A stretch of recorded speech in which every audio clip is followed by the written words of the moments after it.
Hola, buenos días. Bueno, Enrique Canepa es mi nombre. Por cuestión de respetar a los que ya estamos en horario, vamos a tratar de dar el lugar a los médicos que van a presentar el caso clínico desde el Hospital Aeronáutico de Córdoba, el doctor Riorda y la doctora Montserrat. El tema es tumor neuroendocrino gástrico. Gracias, buen día. Perfecto, entonces arrancamos con la presentación. Primero que nada, buenos días a todos los que están del otro lado. La verdad que estamos muy contentos de estar acá presentes con este caso clínico bastante interesante y estamos entusiasmados por escuchar sus opiniones y ver cómo podemos proseguir con este caso. Vamos a dar entonces comienzo a la presentación. Estoy acompañada del doctor Federico Riorda Marún, compañero de año de residencia, y el doctor Carlos Rodríguez, jefe de servicio de cirugía general del Hospital Aeronáutico. Y vamos a dar comienzo entonces a presentar al paciente. En este caso vamos a tener un paciente de sexo masculino, de 60 años de edad, procedente de La Calera, provincia de Córdoba. Presenta como antecedentes patológicos de relevancia colon irritable, gastritis erosiva, enfermedad por reflujo gastroesofágico, varices de miembros inferiores y rinitis alérgica, como antecedentes quirúrgicos, amigdalectomía en la infancia y septumplastia en la adultez, antecedentes medicamentosos no refiere, antecedentes alérgicos a la pseudoefedrina y antecedentes heredofamiliares no refiere. El paciente concurre al servicio de gastroenterología por presentar dispepsia de 2 meses aproximadamente de evolución, que se ha ido incrementando con el correr del tiempo, no asociada a náuseas, no asociada a vómitos, y lo que el paciente refirió como la mayor molestia de la sintomatología fue la sensación de plenitud postprandial que no tenía ningún tipo de relación con las comidas. Es decir, el paciente haciendo una dieta estricta presentaba la misma sintomatología que realizando una dieta no estricta, que es lo que lo lleva a consultar, porque además de tener esta sensación de plenitud, el paciente refería sensación de disnea, producto mismo de la distensión abdominal que complicaba el sistema respiratorio. Al examen físico encontramos un paciente estable con un abdomen bastante globuloso, levemente distendido, blando, depresible, no doloroso al momento de la consulta, pero presentaba molestias a nivel del hemiabdomen superior que pudo localizar en la zona epigástrica, aproximadamente de unos 8 en 10 de intensidad. Los ruidos hidroaéreos estaban conservados y no tenía alteraciones en el hábito evacuatorio. Frente a este paciente que tenemos en la consulta del servicio de gastroenterología, me gustaría saber la opinión de los doctores ahí presentes, a ver qué es lo que piensan que podríamos solicitar o cuáles son los pasos a seguir con este paciente que se presentó en la consulta por consultorio externo, a ver si solicitamos algún estudio complementario y cuáles serían los pasos que ellos convenientemente piensan en este paciente seguir. Bueno, síntomas bastante inespecíficos, probablemente empezar a estudiarlo con algún método de imagen tipo tomografía o endoscopía eventualmente si tenés disponibilidad en ese orden quizás. Bien. Bueno, en nuestro caso, así como bien dijo, el servicio de gastroenterología solicitó una videoendoscopía digestiva alta, la cual se realizó y evidenció lo más relevante del estudio fue un pólipo a nivel del cuerpo gástrico de 6 milímetros de diámetro aproximadamente, el cual se resecó mediante endoscopía y además evidenció una gastropatía antral, previo conocimiento, ya lo conocíamos a esto del paciente, y un duodeno de aspecto nevado. Se tomó muestras, se las mandó a analizar anatomía patológica y se evidenció una neoformación bien diferenciada que lo pudieron clasificar como un tumor neuroendocrino de tipo carcinoide, además de, por supuesto, la hiperplasia focal gástrica con algunos gérmenes presentes de Helicobacter pylori y una gastritis crónica. Se asoció el estudio anatomopatológico al inmunohistoquímico, se pudo evidenciar un CK7 negativo, una cromogranina positiva y un Ki67 positivo en el 3% de las células. Ahí vemos la imagen de la endoscopía, se ve claramente el pólipo y el aspecto nevado a nivel duodenal. Y en base a esto, una vez ya teniendo un método complementario con el paciente presentado, ¿qué conducta podríamos tomar ¿Cómo hacemos para seguir a este paciente? ¿Tomamos alguna conducta inmediata? ¿Lo expectamos? ¿Solicitamos otro método complementario? Me gustaría saber qué piensan ustedes. Y habría que, bueno, es una lesión muy pequeña, un 1567 menos de 10%, probablemente baja probabilidad de enfermedad a distancia, pero bueno, como toda lesión oncológica, por más malignidad borderline que tenga, habría que estadificarlo con una tomografía o eventualmente un octoscan. Bien. Pero no sé si en el estómago haría algo más, creo que no. Miguel, ¿no? Me parece que localmente no, una lesión tan chica claro, pero no va a tener nada. Sí, totalmente. Bueno, en nuestro caso decidimos tomar conducta quirúrgica con respecto a esa lesión. Se le comentó al paciente las opciones, estuvo de acuerdo con esta conducta, se lo valoró, se hicieron todos los estudios prequirúrgicos, que como bien ven ahí, el paciente estaba en perfectas condiciones de entrar a quirófano. Sí se le realizaron estudios para ver, como ustedes dijeron, para estadificar o ver posibles lesiones secundarias, que en este caso no las hubo.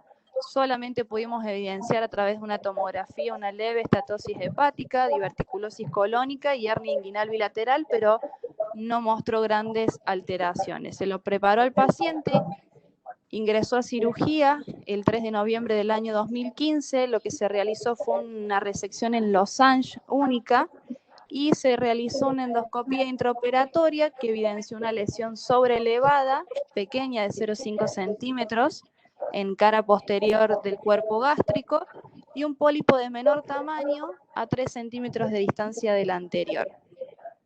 Como ven, la evolución del paciente postquirúrgico fue bastante buena, no hubo ninguna complicación.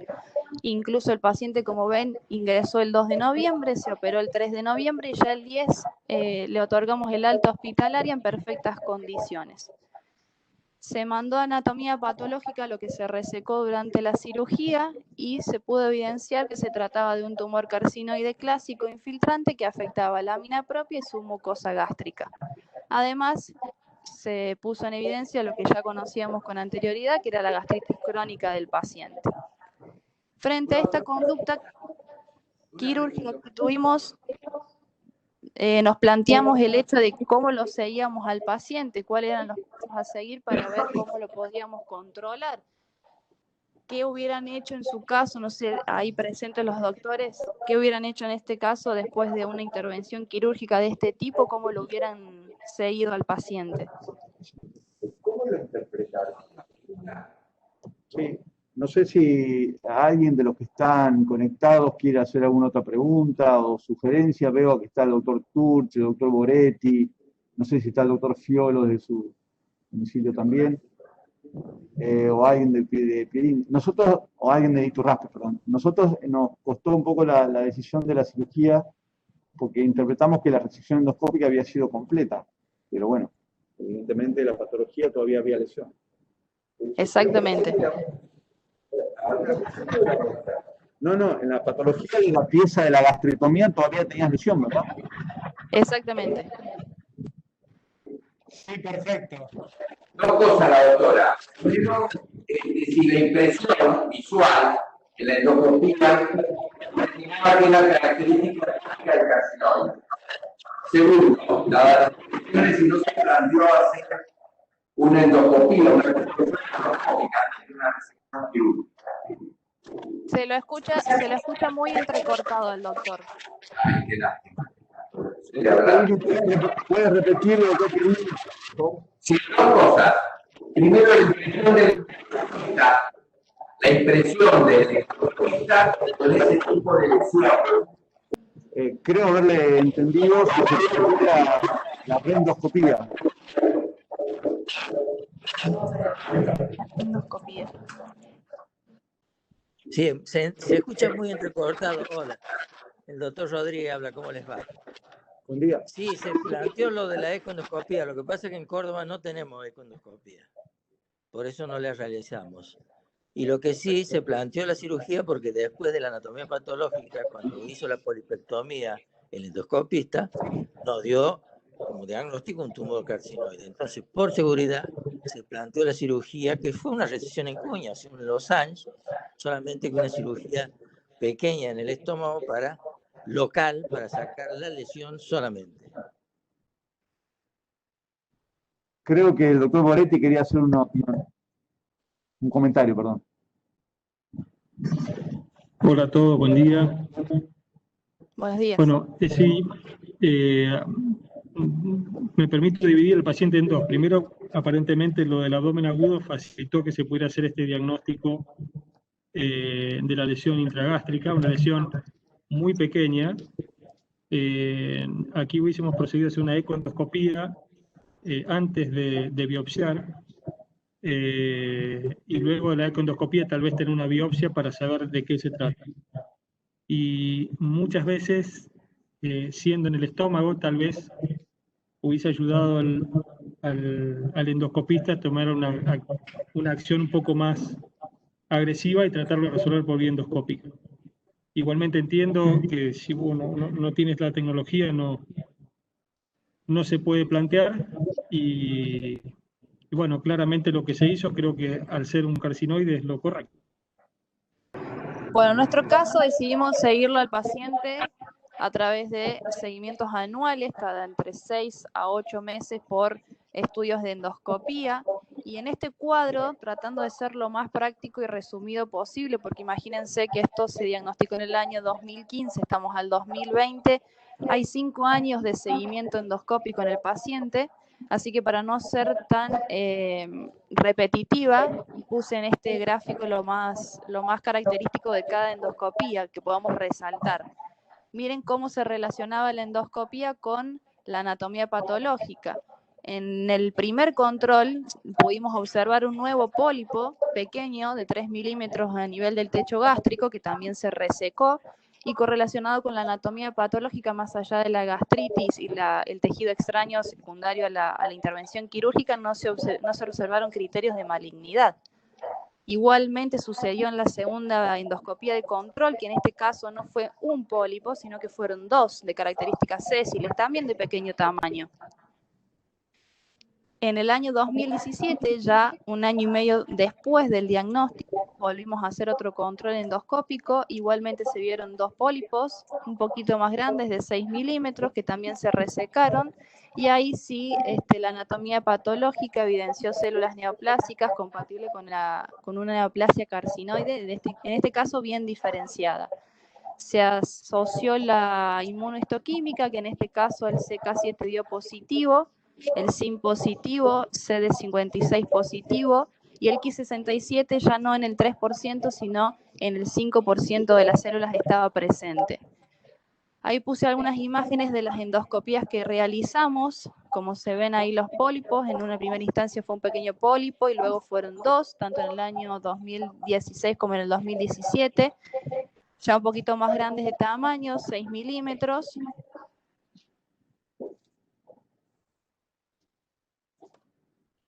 En el último estudio endoscópico se adosó una fibrocolonoscopía para poder estudiar al paciente, y les muestro las imágenes. ¿Qué es lo que se vio en la fibrocolonoscopía? Un pólipo a nivel del colon transverso de 5 milímetros, el cual se resecó, y 3 pólipos más pequeños, uno de ellos subpediculado, el resto sésiles, a nivel del colon descendente, los cuales también se resecaron, y además se evidenció diverticulosis sigmoidea. ¿Qué es lo que arrojó la anatomía patológica de estos pólipos? Bueno, pólipo adenomatoso, adenoma tubular y pólipo hiperplásico. En este caso, el pólipo de colon transverso que se tomó la biopsia, se perdió la muestra, no se pudo estudiar a través de la anatomía patológica. Esos pólipos adenomatosos son los que se encontraron en colon descendente. Secundario a esto, seguimos con los controles endoscópicos. Como ven, se hizo 2 controles en el año 2018. En este caso, recién a fines del año encontramos nuevamente un pólipo de 7 milímetros, de las mismas características que veníamos encontrando. Igualmente en la localización, siempre en cuerpo gástrico, en este caso fue de 7 milímetros. Y el último control del año 2019 se encontró, como ven, la diferencia bastante significativa en cuanto al tamaño. Encontramos un pólipo de 15 milímetros ya, y no solamente que aumentó de tamaño, sino que se evidenció una superficie ya erosionada, se lo resecó y la anatomía patológica evidenció un tumor bien diferenciado, en este caso de bajo grado, de grado 1, que afectaba su mucosa gástrica. Acá le muestro las imágenes de nuevo de todas las endoscopías que le realizamos al paciente. Claramente se ve la gastritis atrófica que presentó y los pólipos que fueron resecados. En la última imagen se ve claramente el pólipo de mayor tamaño con su superficie erosionada. Para controlar los pólipos adenomatosos que encontramos en la fibrocolonoscopía, se le realizó una nueva, que en este caso solamente pudimos evidenciar diverticulosis y hemorroides externas no complicadas, es decir, no hubo complicaciones. Y acá quise ser lo más práctico también posible para mostrarles que el paciente en estos 5 años se ha realizado múltiples métodos complementarios para poder descartar patología secundaria más que nada. Si ven la ecografía abdominal, no mostró grandes cambios con respecto a la primera que se realizó en el año 2015, simplemente es la esteatosis hepática asociada a microlitiasis, pero en la tomografía sí me gustaría detenerme 2 minutitos en esto, porque en los controles de centellografía en el año 2016 pudimos ver focos de hipercaptación a nivel de la octava costilla y de la calota craneana a nivel parietal derecho. Con respecto a esto se tomó muestras, hizo una punción biopsia y no evidenció criterios de malignidad, sí áreas desvitalizadas, pero con congestión a nivel del espacio intertrabecular, nada más que eso. Y por este motivo le realizamos una tomografía, sospechando en este caso de secundarismo, que lo único que evidenció fue la lesión lítica costal, pero gracias que no se mostró ningún tipo de lesión sólida a nivel abdominal y tampoco a nivel cerebral. En el control del centellograma del 2016, se realizado en el año 2017, como ven ahí, lo único que pudimos ver fue una discreta disminución en cuanto a la intensidad de captación de los focos previamente hipercaptantes. Y en la tomografía se evidenció, y esto sí, para que tengamos en cuenta, yo voy a mostrar unas imágenes, una imagen infracentimétrica muy pequeña, muy poco definida en segmento 7 hepático, que la tomografía caracterizó de características quísticas.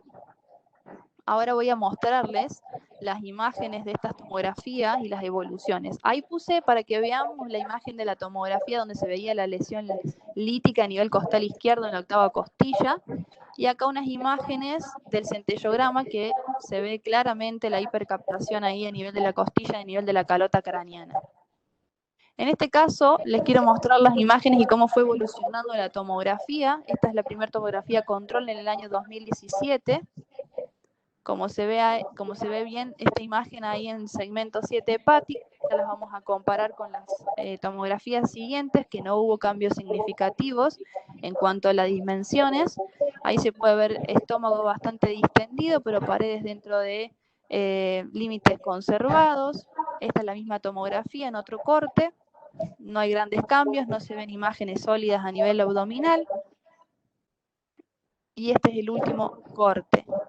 Este es el año 2017. Paso a mostrar tomografía de control del año 2018, que se vuelve a ver esa imagen quística en segmento 7.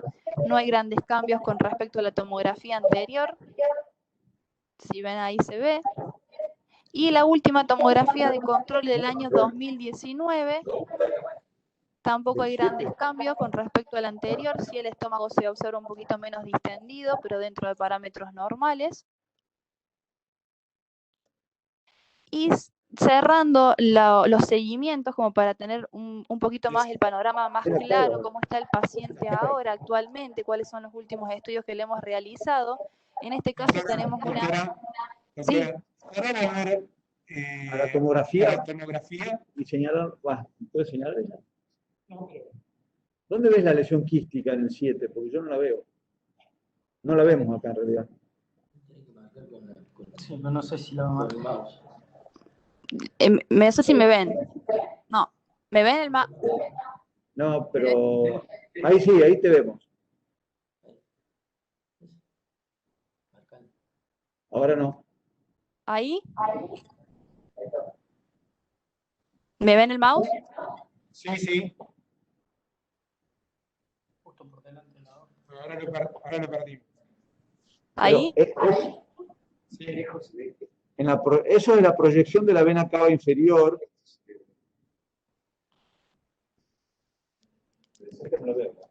No, yo tampoco lo veo. Vení acá. ¿Ves? Era una hipodensidad ahí. en el informe Bien. tomográfico que presentó el servicio de imagenología de Ulton, que es, digamos, con el que nosotros tenemos convenio, ellos describen esa imagen como una lesión quística, infracentimétrica. La que está en el centro del hígado. Que se ve mal. Acá se ve borroso. Pero... Puede ser, nosotros de acá la vemos bastante bien. Bien, perfecto. Bueno. Aquí. Perfecto. Volviendo entonces, ¿cómo está el paciente actualmente? Nosotros le hicimos una endoscopía ahora hace un mes y medio atrás. Se observaron varios pólipos, en este caso 4 de ellos se pudieron extraer mediante la endoscopía, localizados a nivel del cuerpo gástrico de pequeño tamaño, 5 milímetros, que correspondieron a una anatomía patológica sin criterios de malignidad. Así como le pedimos estos estudios, ahí les muestro las imágenes de la endoscopía, como se ve la gastritis bastante erosiva del paciente ya conocida previamente. Le pedimos también métodos complementarios de laboratorio, que en este caso lamentablemente no tenemos los resultados, han quedado pendientes por cuestiones de tiempo en realidad, y le hemos pedido nuevamente una cromogranina A, un 5-hidroxindol acético, vitamina B12 y gastrina sérica que previamente no se lo habíamos pedido. Acá muestro, para tener en cuenta y poder ver la historia del paciente, las variaciones de tamaño que han tenido los pólipos que encontramos en las diferentes endoscopías.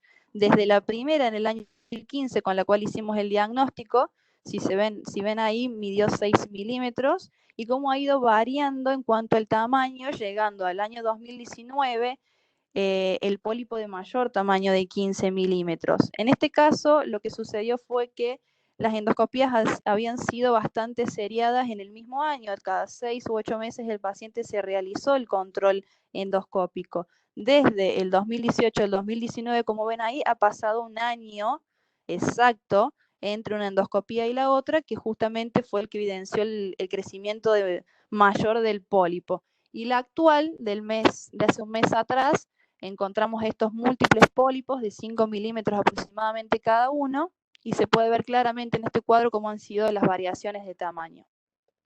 Otra de las cosas que me pareció importante destacar fueron las variaciones en cuanto a los cambios de valores del laboratorio, más específicamente el 5-hidroxindol acético, que en un primer momento midió 8, para un valor normal entre 1 y 10, y claramente se vio el descenso del mismo a 2,4 y último 2,1. Nos queda pendiente el de ahora, el de este mes.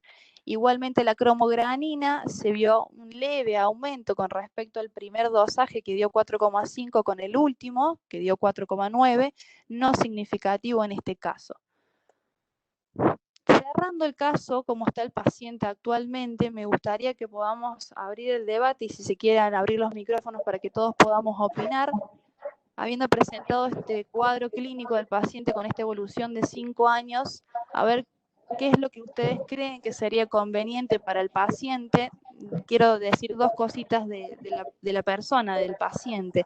Este es un paciente con muy buenos tratos hacia los médicos, muy respetuoso. La verdad que hace 5 años que lo venimos siguiendo estrictamente con múltiples estudios de laboratorio, múltiples estudios tomográficos, endoscópicos, que eso bien sabemos nosotros que lleva cierta preparación, con lo cual creo que tenemos enfrente un paciente bastante disponible para tratarlo, para seguirlo, pero la verdad que este último tiempo se ha venido bastante abajo en cuanto a la cuestión psicológica. El paciente está cansado, está desgastado, no tiene buenos ánimos para seguir ya con esto, entonces me gustó hacer este corte acá para ver si hay algo que podamos hacer, si se puede cambiar el método de seguimiento, si se puede tomar una conducta más agresiva, a ver si el paciente está de acuerdo o no, o qué es lo que ustedes creen que sería lo mejor, tanto como para el paciente como para nosotros también, continuar haciendo, cuáles son los pasos a seguir. No sé qué opinan. Es una buena pregunta. Con respecto a la estadificación final, vemos que el paciente tiene una probable recidiva por biopsia endoscópica de la lesión gástrica. Corregime si me equivoco, ¿eh? Exactamente, no, es así.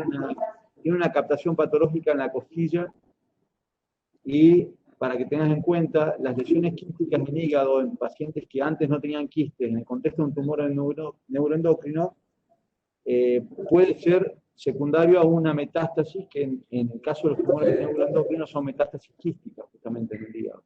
Exactamente. Lo que no se condiciona con la metástasis en este caso es la clínica del paciente. En ningún momento varió la clínica del paciente ni tuvo alteraciones significativas. Siempre se manejó la dispepsia y no tuvo cambios, es decir, no hubo una evolución tórpida en la sintomatología. No, bueno, al margen de es poco probable que una metástasis de 1 centímetro te dé síntomas, ni siquiera síndrome carcinoide. Pero me refiero a que hay que considerarlo como potencial metástasis de su origen tumoral neuroendocrino gástrico. Y en este contexto creo que habría que dar lugar a los oncólogos, a ver qué propuestas tienen, porque probablemente necesite una estadificación más sistémica con otros plan quizás, o algún método, y después algún tratamiento quizás sistémico. No sé si alguien quiere opinar algo diferente. En este caso, para responderle, en este caso sí se hizo la interconsulta con el doctor Fogman, que es el oncólogo de nuestro hospital. El doctor, viendo los estudios tomográficos y teniendo en cuenta que la lesión quística en este caso no tuvo variaciones en el tiempo, no decidieron tomar ningún tipo de conducta al respecto, por lo menos por ahora. No sé, Boretti, el doctor Pierini.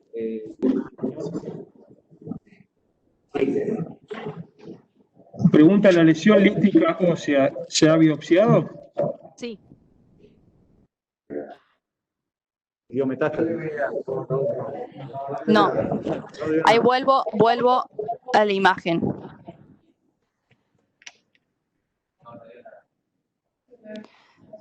Ahí, como ven, en la centellografía dice focos de hipercaptación, octava costilla y calota craneana parietal derecha. Se hizo la punción biopsia que no mostró ningún criterio de malignidad. Solamente objetivó la anatomía, áreas desvitalizadas con leve vasocongestión a nivel del espacio intertrabecular. Nada más. Acá lo único extraño es que hubo varios, ¿no? Es como que ha tenido mucho, ¿cierto? Sí, sí. Exactamente, siempre. Se ha visto varias recidivas con el largo del tiempo, se ha visto varias recidivas. Incluso comenzó siendo un pólipo pequeño único y en el tiempo se ha visto que hemos llegado a tener hasta 5 pólipos, la última endoscopía. Pero no son recidivas, son pólipos nuevos, digamos. Exactamente. Es como que tiene una predisposición a desarrollar estas lesiones. Lo bueno es que con la endoscopía los detectás. Yo quizás me basaría en la endoscopía y, como bien planteó el doctor Moretti, si se puede, antes de biopsiarlos, hacerle una endoscopía para ver hasta dónde va, porque no sea cosa que las biopsias, no sé, no perder tiempo con las biopsias y hacer una resección completa si llegan a la muscular, digamos, ¿no? Pero la parte buena, para animarlo, me parece, es que esto es como las lesiones de piel, digamos, ¿no? Que son fácilmente detectables, chicas y curables. Es decir, que en conclusión a mí me parece que lo están haciendo bien, que esto se basa en paciencia, endoscopías y resecciones, todas las que sean necesarias. Porque siempre va a ser peor hacerle una gastrectomía total. Exacto, es la misma valoración que hicimos nosotros, porque evidentemente estos pólipos, cuando nos da que son carcinoides, son de bajo grado. Al ser de bajo grado y no tener ecoendoscopía, nosotros no tenemos en Córdoba ecoendoscopía, hay que mandarlo a Rosario o a Buenos Aires para hacer eso. Entonces lo que hacemos es control endoscópico y siempre biopsia. Si la biopsia nos sigue, hoy la última biopsia da nada, o sea que no tiene malignidad. Y si hay un carcinoide, lo hemos clasificado a todos los que hemos hecho como de grado 1, entonces de bajo grado de malignidad. Por lo tanto, nos pareció oportuno, hablando con el oncólogo, los clínicos, los endoskopistas, los cirujanos, hacer un seguimiento cada 7, 8 meses endoscópico y biopsiar si es posible. Y la parte sistémica, controlarlo con una tomografía, y si la tomografía, ver la imagen, qué pasa con esa imagen quística. Si crece o no crece, o si aumenta, si hay más número o no. Siempre ha sido la misma imagen desde que la primera tomografía que hemos hecho. Me gustaría preguntar si hubo alguna consulta genética, porque me llama la atención, no es frecuente esto de pacientes con múltiples tumores neuroendocrinos. No sea cosa que esto tenga o pueda tener alguna relación genética y bueno, se pueda prever algo en los hijos, en los descendientes. Bueno, en este caso no hicimos ningún estudio genético. Es un buen aporte para tener en cuenta. ¿Puedo opinar? Sí, doctor Pirini, adelante. Disculpe porque quise estar en diálogo y hay interferencias, no lo escucho muy bien, tiene que escuchar a mí por lo que veo. Pero quiero decir dos cosas. Por lo que veo, fue un tumor muy chico que fue resecado clínicamente, mismo diagnóstico de carcinoma. Y a partir de ahí, una lesión ósea y después múltiples pólipos en el estómago y algunos en el colon en distintos periodos donde no confirmaban el diagnóstico de carcinoma, sino eran adenoma, es decir, es otro origen. Estamos ante distintas características de patología y la imagen hepática, que no la única que se ve, no se ve muy claro. También creo que estos pacientes nosotros los seguiríamos endoscópicamente, que hubiéramos intentado hacer una ecoendoscopía y a posterior resultado cirugía endoscópica con el laparoscopio muy cerca. Y en la imagen hepática estudiarla con una resonancia que a veces nos da un poco más de edad. Y ante cualquier duda, si haciendo una que no lo es, me parece que el paciente, por el tiempo que lleva bastante tiempo sin ninguna manifestación de un carcinoide, que fue el primer diagnóstico, sino de pólipos, y pólipos de características espantosas y en ambos lados. Debe ser controlado endoscópicamente, debe ser explicado reiteradamente su patología y sobre todo poner énfasis en que hasta el momento, por lo que uno escucha y por lo que uno ve, no es maligno lo que estamos siguiendo. Estamos siguiendo los adenomas, pero se tiene que hacer un control riguroso como muy bien lo hacen ustedes. También hubiera incluido un PET, que a lo mejor me permite también identificar en todo el cuerpo algún tipo de característica, buscando siempre la lesión primaria, que creo que está muy bien buscarlo. Y el 5-hidroxilo acético lo haríamos seguro sin ningún problema. Y los otros estudios inmunológicos me parece todo muy correcto. Es decir, está llevando al paciente a un muy buen control, muy estricto. Lo que sí, si el paciente está cansado, más que cansado, hay que darle un apoyo para que interprete su patología y cuál es el camino correcto. Porque llevarlo a una cirugía cuando a veces sabemos que los adenomas siguen saliendo en el intestino delgado o en cualquier otro lado, cuando se pueden tener un resorte. Gracias.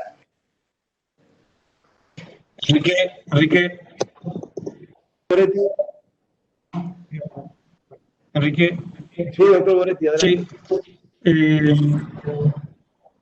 Bueno, con respecto a que el paciente está cansado, este paciente debe seguir en control y hay que explicarlo muy bien y coincido totalmente con el doctor Pierini, no solo por el tema del carcinoide, sino porque me pareció haber escuchado también que tenía una metaplasia intestinal de la mucosa gástrica completa. Sí. Y no sería raro que en un seguimiento este paciente también pueda hacer un adenocarcinoma de estómago. Por lo tanto, por uno y otro sentido, el paciente debe ser seguido. Ante todo, coincido con lo que dijo el doctor Stati, de intentar manejarlo endoscópicamente, con resecciones endoscópicas, si es que se puede. Para eso, desgraciadamente, hay que hacer una ecoendoscopía para saber a qué profundidad tiene. Desgraciadamente, al no contar con eso, la visión endoscópica tiene, o la terapéutica endoscópica tiene una limitante. Pero creo que por uno y otro sentido, por la metaplasia intestinal y por el carcinoide, debe ser seguido endoscópicamente, no se puede perder del seguimiento. Estamos de acuerdo. Bueno. Bueno, entonces, llegando a este resultado, que es más o menos lo mismo que nos planteamos nosotros, vamos a pasar a hacer un pequeño review bibliográfico de tumores neuroendocrinos del estómago, para que queden los conceptos claros. ¿Qué son los tumores neuroendocrinos? En este caso es un grupo de tumor que se caracteriza principalmente por sintetizar polipéptidos con actividad hormonal. Son tumores pequeños en cuanto a su diámetro, entre 15 y 25 milímetros, generalmente características benignas, bastante poco frecuente que evolucionen de forma maligna. Pueden aparecer en cualquier parte del organismo, más frecuentemente se localizan a nivel pancreático, glándulas suprarrenales, intestino, pulmón y estómago. En este caso nos vamos a centrar en lo que tenía nuestro paciente, que es un tumor neuroendocrino de origen gástrico. En este caso forman parte de un grupo de neoplasias con orígenes diversos en distintos tipos de células neuroendocrinas, en este caso especialmente las enterocromafines, que son estas células que están localizadas principalmente a nivel de lo que es cuerpo y fundus gástrico, sintetizan y secretan histamina, activadas por gastrina e inhibidas por serotonina, importantes en la secreción del ácido clorhídrico, ya lo vamos a ver por qué cuando los clasifiquemos en los diferentes tipos. Por suerte son neoplasias poco frecuentes, pero ¿qué se ha visto en el último tiempo? Que no solamente aumentaron en cuanto a su número por su incidencia neta, sino también por las características que podamos nosotros realizar en cuanto a su diagnóstico. Hoy por hoy una endoscopía, como bien venimos planteando en este caso, alcanza para hacer diagnóstico, entonces se ha visto un aumento significativo en el correr de estos últimos años por estas dos cosas, no solamente por su incidencia neta, sino por las posibilidades diagnósticas con las que contamos actualmente. Un breve repaso anatomofisiológico para tener en cuenta cuál es la característica de estos tumores neuroendocrinos. Generalmente, como pongo ahí, a nivel del fundus gástrico se encuentran las células endocrinas enterocromafines, que son las encargadas de la síntesis de la serotonina e histamina, que son las que más van a actuar en este caso en los tumores neuroendocrinos. ¿Y cómo se puede presentar clínicamente el paciente que tiene un tumor neuroendocrino? En este caso puede ser de características asintomáticas, es decir, lo encontramos como en forma de incidentaloma, o puede presentar síntomas, pero son síntomas, como bien ven ahí, vagos, poco definidos, poco claros. Epigastralgia, síndrome anémico, puede haber pérdida de peso asociada, y me voy a detener un ratito cuando expliquemos algo del síndrome carcinoide, que es importante en este caso. ¿Cómo lo han clasificado según la Organización Mundial de la Salud en el año 2019? Esta es la clasificación histológica de los tumores, en 3 grados. El grado 1 es bien diferenciado y esto es muy importante en los tumores neuroendocrinos, tener en cuenta el recuento de mitosis y el índice Ki67. En este caso, el grado 1 va a tener un recuento menor a 2 y un índice menor a 3. Ya el grado 2, que es moderadamente diferenciado, un recuento entre 2 y 20 y un índice entre 3 y 15. Esto teniendo en cuenta las características de nuestro paciente. En un momento, en la primera endoscopía, recordemos, se evidenció un 3% y luego un 5% de células con respecto al índice de Ki67. Y el último grado, que es el grado 3, poco diferenciado, ya se puede observar un recuento de mitosis mayor a 20 y un índice mayor a 20. Y hago una aclaración, porque estos grados son grados, digamos, diferenciados, pero encontramos un 4º grado, que en realidad es el carcinoma neuroendocrino, que se presenta muy similar al grado 3. ¿Por qué? Porque tiene un recuento mayor a 20 y un índice mayor a 20, pero ¿en qué se va a diferenciar principalmente? Bueno, en su agresividad biológica, en la capacidad de respuesta al tratamiento, en los factores de riesgo y en la predisposición hereditaria del paciente. Esta nueva clasificación se llevó a cabo en el año 2010. Los tumores en general tienen grandes clasificaciones y varían en el tiempo, pero esta es la que se está tomando actualmente. Algunos autores clasifican en 1, 2 y 3, otros agregan un 4º tipo. Acá traté de ser lo más práctica posible y poner las características más importantes de cada uno. Como ven en la tabla, el tipo 1 es el más frecuente, un 70-80%. Son lesiones pequeñas, menores a 1 centímetro y múltiples. ¿Y cuál es la condición principal asociada en estos tumores? La gastritis atrófica. Es una característica que siempre va de la mano. La gastrina en este caso, hago una salvedad, puede estar normal o elevada, pero ¿por qué en realidad puede estar elevada? Porque esto se asocia a la misma gastritis atrófica, es decir, si se encuentra una gastrina o una hipergastrinemia, en este caso en pacientes con tumores de tipo 1, puede ser que estemos en presencia de un falso positivo, eso hay que tenerlo en cuenta. El pH gástrico va a estar bajo y las metástasis por suerte van a ser 10%. ¿Cuál es la diferencia con el tipo 2? En realidad, las lesiones, si bien van a ser menos frecuentes, el tipo de lesión que vamos a encontrar van a ser muy similares, pequeñas y múltiples. Pero lo importante de destacar del tipo 2 es que tiene condiciones asociadas claras, como son las patologías MEN tipo 1 y el síndrome de Zollinger-Ellison. Por eso, justamente, vamos a encontrar una gastrina y un pH elevado, y como se ve en la tabla, ya comienza a tener un índice de mortalidad un poco significativo, menor al 10%. Las de tipo 3 y 4 son las más agresivas, pero por suerte son poco frecuentes. Ya como ven, las características macroscópicas van a cambiar, son lesiones únicas, pero más grandes, mayores a 2 centímetros. No tenemos alguna condición asociada que las podamos relacionar. La gastrina y el pH en este caso van a estar en condiciones normales, pero miren la característica que tienen metástasis y mortalidad, mayor al 50% en ambos casos. Es decir, son altamente agresivas. Me detengo 2 segunditos en el síndrome carcinoide. En este caso es un síndrome que por suerte aparece en menos del 10% de los pacientes con tumores neuroendocrinos de tipo 3. Los tipo 1 y 2 no evolucionan a este síndrome y cuando está presente se debe, como hablábamos antes, principalmente a metástasis hepática. ¿Por qué se caracteriza? Principalmente por una inhibición en la absorción, una estimulación de la peristalsis y contracción de la musculatura lisa.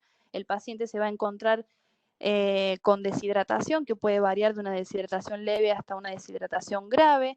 Vamos a encontrar una diarrea de tipo acuosa explosiva y va a presentar dolor abdominal de tipo cólico.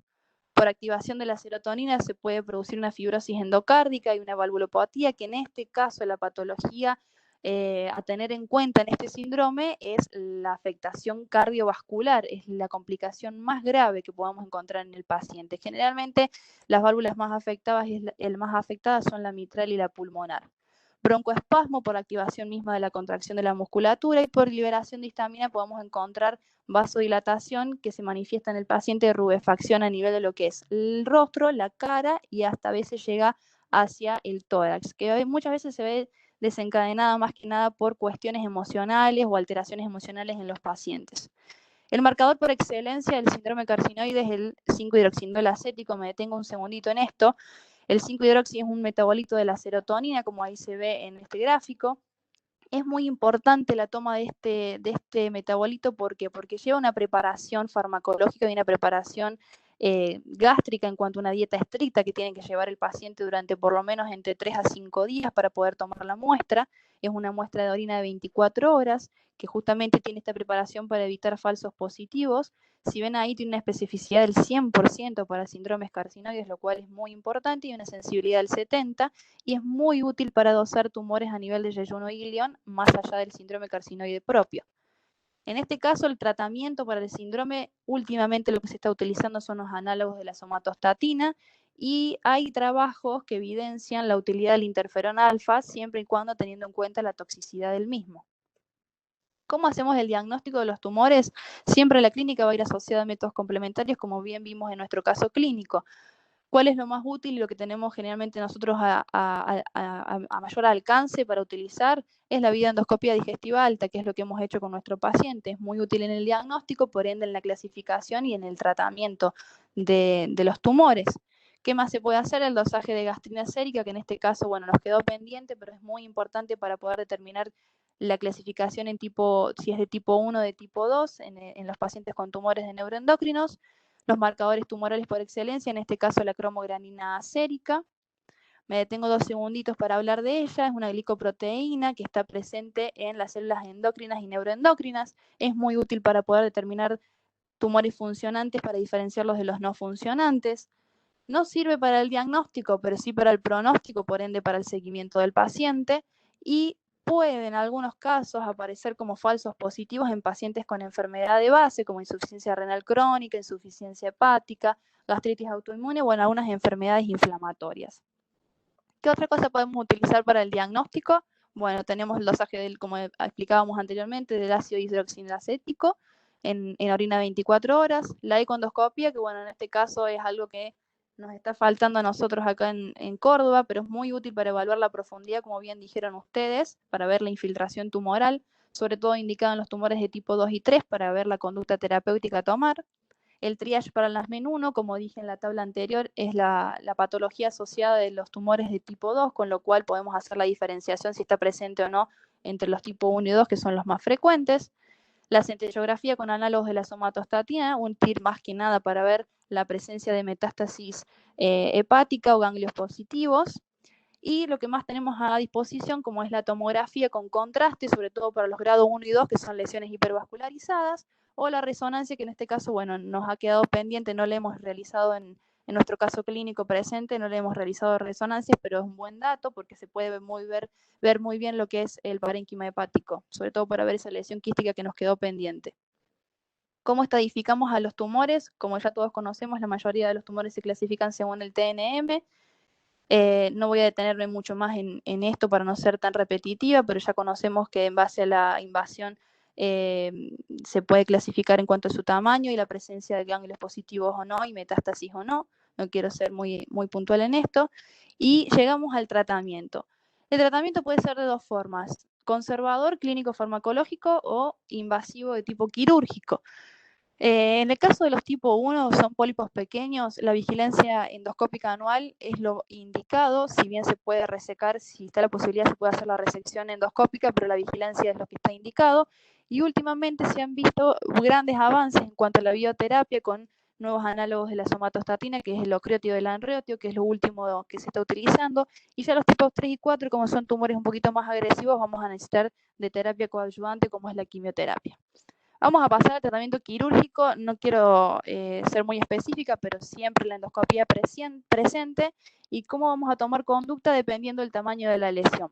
Si son lesiones pequeñas, se puede hacer el seguimiento endoscópico con la resección misma. Y si son lesiones un poquito más grandes, ya podemos hacer una resección de características quirúrgicas. Esto para las tipo 1. Para las tipo 2, dijimos que la principal diferenciación eran las condiciones asociadas, entonces también se va a tomar conducta de acuerdo al tamaño de las lesiones, si se hace una resección endoscópica o quirúrgica, asociada o no a la linfadenectomía de acuerdo al tamaño de la lesión, pero siempre tratando la enfermedad de base, como en este caso van a ser las MEN tipo 1 o el síndrome de Zollinger-Ellison, nunca olvidarse de eso. Y las tipo 3 y 4 ya son más agresivas, entonces sí o sí necesitan estadificarse por métodos complementarios, y también se va a basar el tratamiento en cuanto al tamaño de la lesión y si hay presencia o no de metástasis. En este caso podemos variar desde una simple resección endoscópica hasta una gastrectomía asociada a linfadenectomía con hepatectomía, dependiendo del tipo de lesión y la conducta quirúrgica que se va a tomar en ese momento. Para ir cerrando, tuvimos la suerte de contar con este consenso que se realizó en la Academia Nacional de Medicina, donde se puso en observación diferentes trabajos, uno de los cuales es el realizado allí en el Hospital Privado de la Comunidad, un trabajo interdisciplinario que aparecieron diferentes médicos especialistas del servicio de endocrinología, oncología y patología. Y me gustó bastante este trabajo y quise plasmarlo un poquito de lo que pudieron observar ustedes en este trabajo retrospectivo y observacional, que es bastante importante en cuanto al número de casos, 105 pacientes, como ven, va desde el 2000 al 2017. Si bien incluyeron diferentes tipos de tumores, encontramos ahí los gastroenteropancreáticos, que en este caso es el que nosotros nos vamos a centralizar. Y si vemos en ese gráfico que pude plasmar acá, siempre en el largo de estos 17 años en el cual ustedes se basaron en el trabajo, siempre ha predominado los tumores neuroendocrinos de origen gastroenteropancreático. Paso a otra nueva diapositiva para ver lo que dijimos en un principio. Los tumores eran poco frecuentes, pero estos últimos años se vio una incidencia neta. Bueno, ahí se ve claramente, si ven, desde el 2000 al 2005 hubo un número total de casos de 29. Del 2006 al 2011 hubo solamente un aumento de un caso, 30 casos, pero si ven desde el 2012 hasta el 2017, no sé si se aprecia bien la fecha, ha habido un número de casos de 46, es decir, que estamos realmente en presencia de un número importante de casos de tumores neuroendocrinos que no hay que, digamos, pasar desapercibidos. ¿Cuáles fueron las localizaciones más frecuentes? En ese gráfico de al lado se puede evidenciar bien que la mayoría se localizó en intestino delgado. Y paso a plasmar un poquito más de forma práctica lo que pudieron ustedes objetivar en ese trabajo, miren el grado de diferenciación en cuanto a la clasificación del Ki-67. En estos 105 pacientes, bueno, del 100%, el 74% se encontraba en grado 1, el 21% de grado 2 y el 5%, por suerte, como menos frecuente, el grado 3. Otra característica importante fueron las metástasis al momento del diagnóstico. Casi un 50% presentaba al momento del diagnóstico una metástasis a nivel del intestino delgado. Es un número bastante importante. Y ahí peleando en el segundo puesto entre estómago y colorectal fueron los segundos órganos en encontrarse metástasis al momento del diagnóstico. Y en cuanto al tratamiento, el 70%, la gran mayoría, tuvo tratamiento quirúrgico. Un 27% se lo trató con análogos de la somatostatina y solo un 3% requirió quimioterapia. Otro tipo de trabajo que presentó este consenso de la Academia Nacional de Medicina fue el que realizó el Grupo Argentum, este grupo argentino de trabajo de tumores neuroendocrinos. Bueno, en este caso me gustó comparar un poquito lo que pudieron evidenciar ellos en su trabajo porque encontramos diferencias significativas. En este caso, diferenciaron a los tumores en funcionantes y no funcionantes. Como se observa en ese gráfico, el 74% ya de los pacientes se encontraban con diagnóstico de tumores no funcionantes frente a un 26% con tumores funcionantes. Y miren la diferencia que tenemos acá en el grado de clasificación según el Ki-67. En este trabajo, la gran mayoría, casi el 36%, se encontraba con tumores de grado 2, a comparación de tumores de grado 1 que solamente presentó un 29,5% de pacientes, y sí se evidenció en menor frecuencia el de grado 3 con solo un 9%. Terminando esto, me gustaría decir 5 cositas nada más para que tengamos en cuenta llevarnos a todos a nuestras casas con la presentación de este trabajo. Los tumores en general son patologías bastante infrecuentes, pero como dije anteriormente, no quiero ser muy repetitiva, se han visto aumentos significativos en cuanto a su número de incidencia en los últimos años. Suelen ser asintomáticos, en su mayoría de características benignas, pero siempre hay excepciones. La endoscopía y la anatomía patológica son fundamentales para su clasificación y tratamiento. Este tratamiento tiene, como vimos anteriormente, gran variabilidad clínica y quirúrgica. El diagnóstico principalmente se basa en la presentación clínica del paciente, pero siempre asociada a la anatomía patológica, marcadores séricos, imágenes y estudios funcionales. La cromogranina A es el marcador más importante, en este caso en los tumores funcionantes y no funcionantes. Los pacientes con síndromes carcinoides, como dije anteriormente, son los de peor pronóstico y la complicación más grave es la cardiopatía carcinoide. Las formas metastásicas con los nuevos tratamientos han demostrado disminuir bastante la progresión del tumor y controlar los síntomas asociados. Y en los tumores neuroendocrinos en general, como en todos los tumores, se impone un accionar multidisciplinario donde tenemos que actuar no solamente nosotros los cirujanos, sino también los oncólogos, el servicio de oncología, el servicio de clínica médica, el servicio de gastroenterología y no nos olvidemos del servicio de psicología, sobre todo en este caso que hemos presentado. Y creo que con eso cerramos la presentación. Me gustaría escuchar las últimas opiniones de los doctores, a ver si tienen algo para aportar. Y bueno, les agradezco el espacio y el tiempo que nos han prestado. Te felicito por la presentación y excelente revisión. Como bien dijiste, estos pacientes deben ser manejados en un equipo multidisciplinario, donde vos nombraste bien al grupo nuestro, el doctor Mosé, el doctor Isaac, como endocrinólogos y a todos los oncólogos que figuran en ese trabajo, y de ello lo conversamos con ellos. Nada más para decir, la verdad que muy bien presentado, muy claro. Doctor Pierini o doctor Boresi, si quieren hacer alguna consideración final.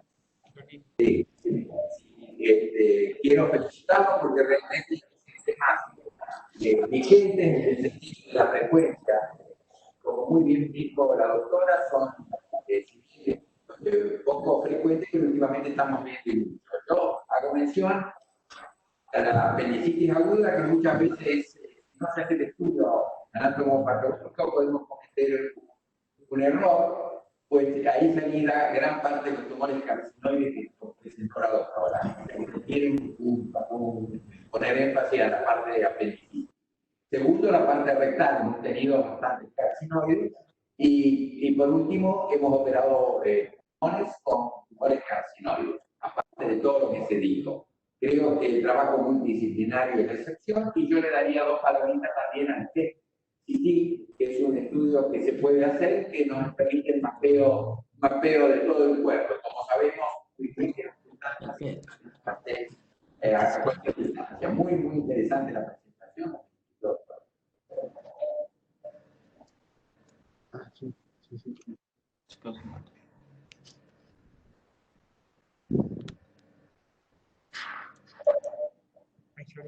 Doctora Giolini, creo que también quería decir algo.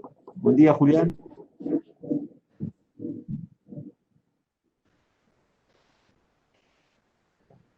El doctor Tucci agradece la presentación, muy completa, lo puso en el chat. Doctor Bonetti, Juan, ¿querés alguna consideración final? Bueno, nuevamente mil gracias por tu esfuerzo en la presentación y nos encontraremos, si Dios quiere, en el próximo mes. Veremos qué tema. Perfecto. Muchísimas gracias por el espacio. Gracias, doctor Rodríguez. Excelente, excelente todo.